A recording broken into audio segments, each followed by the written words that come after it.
Good morning and welcome to Good Day Weekend. It's Sunday, May 18th. I'm Lisa Evers in the Fox 5 newsroom. Thank you for joining us live on the Fox Local app.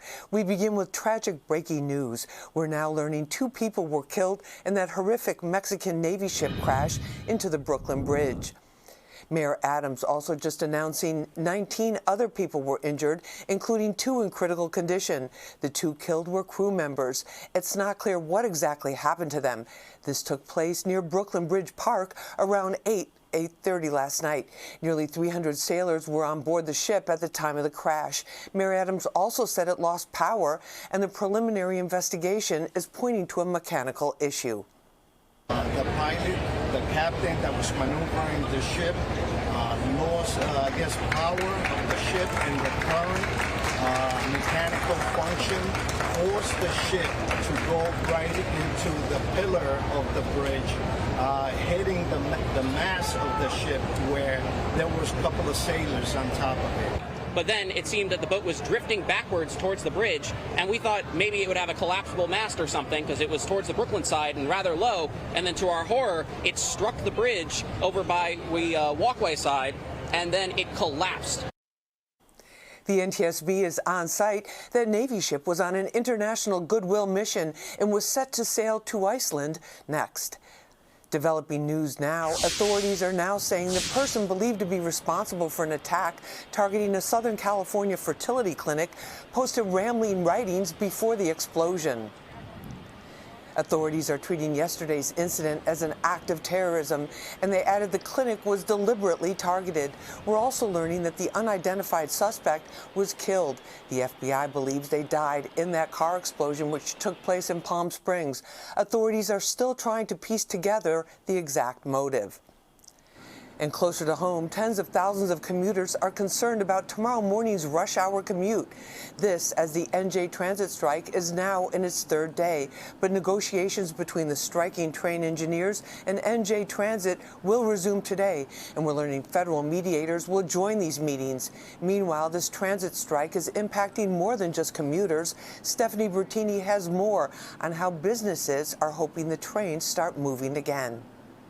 And they're making more now. Yeah. Strike-themed cookies adding a little humor to a transit situation many don't have an appetite for. So we're definitely bringing some levity to it, and I think we're known, bakeries are happy places, so it's a fun twist. This bakery, the Able Baker, is located in Maplewood, New Jersey, not too far from the train station, where the choo-choo sounds are currently suspended because NJ Transit is on strike. It's very creative. It's cute that they've done that. This woman finding a little amusement in the cookies while stopping by on a Saturday with her family, even though she's a commuter and directly impacted. I work 5 days a week in Midtown. God, it's so stressful, and I wonder what's going on. Although this woman is frustrated about the strike, she finds the cookies fun. They always make fun cookies. Specially themed cookies. It's just one of the things many of the regulars here love about the place. Christmas, Thanksgiving. While the strike is not a holiday, NJ Transit does have a huge presence in the lives of many of the customers, regardless of whether or not they would rather walk or bike. We have a lot of people who come in early in the morning and get their coffee on the way to the train. Of all the different ways to describe the NJ Transit strike, who would have thought delicious is one of them? Reporting in Maplewood, New Jersey, I'm Stephanie Bertini, Fox 5 News. It's not all bad news for New Jersey commuters. 2 lanes on the east and westbound side of I-80 are on track to reopen by the end of this month. This comes after a sinkhole opened up on the eastbound side in March. New Jersey DOT says, weather permitting, I-80 eastbound will reopen on May 21st. All lanes on Route 80 are scheduled to reopen in June. And starting today, pedestrians and cyclists will finally have separated dedicated lanes on the Ed Koch-Queensboro Bridge. It's to resolve a safety hazard of having both groups share a single narrow and congested path. The north outer roadway of the bridge will be reserved for cyclists, while the south outer roadway will be converted into a pedestrian-only lane. The Queensboro Bridge is the only city-owned crossing that lacks separate paths for pedestrians and cyclists.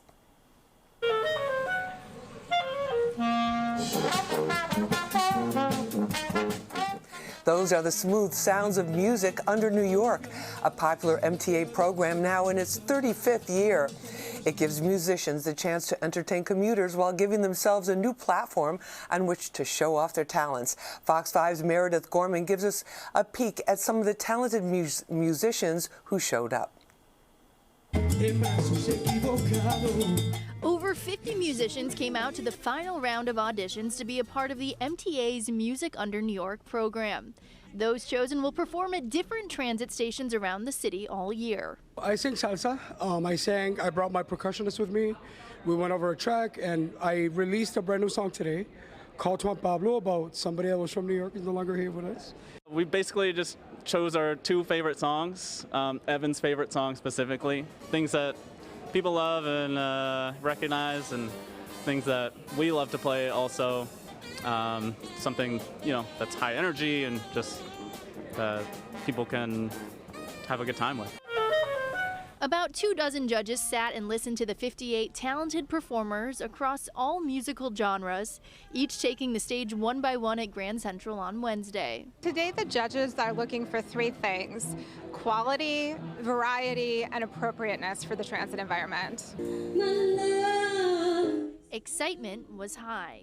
I'm actually shy and I'm always nervous when I have to perform, so I just know how to mask it and just put on this alter ego. If you get selected to join by the judges, you're grandfathered into the program forever.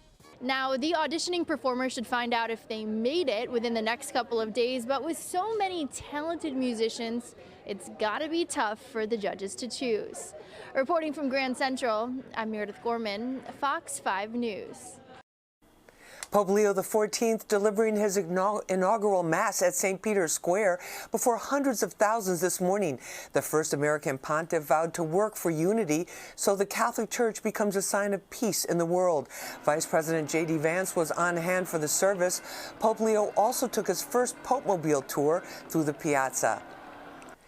The annual Israel Day parade is today. NYPD Commissioner Jessica Tisch says there are no specific or credible threats at this time, but she says anti-Semitic threats and rhetoric have remained high ever since the October 7th attacks in Israel and the war in Gaza. Tisch says the parade route will be heavily fortified with NYPD vehicles and sanitation trucks. All spectators will have to go through screening at designated entry points. Those are located on Madison Avenue at East 61st, 63rd, 65th, 70th, and 73rd Streets. The parade steps off today at 11 a.m., and you can watch it right here on Fox 5 starting at noon. Let's take a look at your weekend weather. Today will be in the low to mid 70s. Tonight we drop into the 50s. Tomorrow back up to the mid 70s.